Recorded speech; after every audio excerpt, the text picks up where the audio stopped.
বাচ্চার সাথে কমিউনিকেশনের জন্য কোন সময়টি খুব বেশি উপযোগী? দুটি সময় অনেক বেশি উপযোগী। প্রথমটি রাতে ঘুমোতে যাওয়ার আগে 10 থেকে 15 মিনিট এবং দ্বিতীয়টি সকালে ঘুম থেকে ওঠার 10 থেকে 15 মিনিট।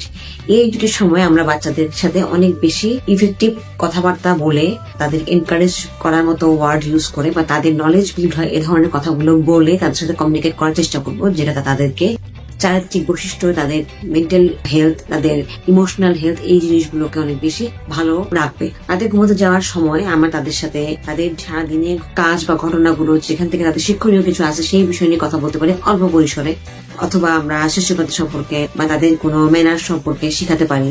তাদের যে কোনো বিষয়ে আগ্রহ, যেসব বিষয় নিয়ে তাদের আছে, যেমন ধরেন অনেকের থাকে গাড়ি নিয়ে আগ্রহ, অনেকের থাকে গ্রহ নক্ষত্র নিয়ে আগ্রহ, অনেকের ম্যাপ নিয়ে আগ্রহ, বা যে কোনো ধরনের বিষয় যেগুলো তাদের আগ্রহের জায়গা, ওই বিষয়গুলো নিয়ে কথা বলতে পারি, যাতে তাদের ওই নলেজগুলো অনেক বেশি ভালোভাবে বিল্ড হয়।